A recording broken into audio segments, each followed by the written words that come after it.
Dementia, جس کی جلد تشخیص نہایت اہم ہے۔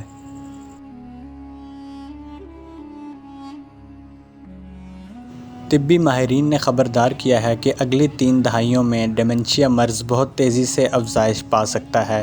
ماہرین کے مطابق ڈیمنشیا کی جلد تشخیص مناسب علاج کے لیے بھی کلیدی اہمیت کی حامل ہوتی ہے۔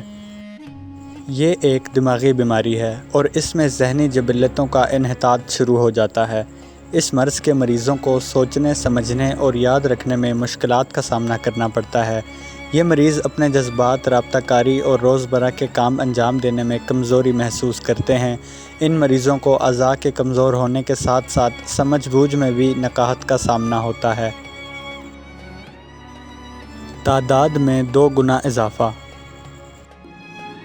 سائنسدانوں کا کہنا ہے کہ اگلی 3 دہائیوں یا 30 برسوں میں ایسے مریضوں کی تعداد 2 گنا ہو سکتی ہے، یعنی موجودہ 57 ملین مریضوں کی ممکنہ تعداد 2050 تک 114 ملین تک پہنچنے کا امکان ہے۔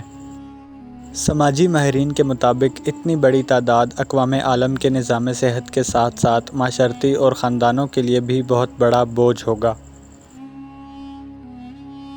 تازہ ترین تحقیق: ڈیمنشیا یا اطاعت یا ذہنی جبلتوں میں گراوٹ کے بارے میں ایک نئی ریسرچ رپورٹ کی تفصیلات معتبر طبی جریدے لینسٹ میں شائع ہوئی ہے، جو کہ لینسٹ کمیشن برائے تدارک ڈیمنشیا کے ماہرین نے مرتب کی ہے۔ اس میں 12 عوامل کی نشاندہی کی گئی جو ڈیمنشیا کا سبب بن سکتے ہیں۔ ان میں کم آگاہی، بلند فشار خون یا بلڈ پریشر، سماعت کا متاثر ہونا، سگریٹ نوشی، موٹاپا، ڈپریشن، عملی سرگرمیوں میں کمی، شوگر اور کم سماجی رابطے خاص طور پر نمایاں ہیں۔ ڈیمنشیا کا مقابلہ کیسے کریں؟ اس مناسبت سے ایک اچھی خبر یہ ہے کہ اس بیماری کے خطرات کو اپنی عادات میں تبدیلی سے کم کیا جا سکتا ہے۔ ماہرین کے مطابق عادات و رویوں میں مثبت تبدیلیوں سے ڈیمنشیا بیماری کے خطرے کو 40% تک کم کیا جا سکتا ہے۔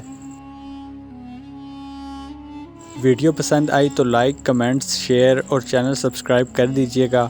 اپنا خیال رکھیے گا۔ اللہ حافظ۔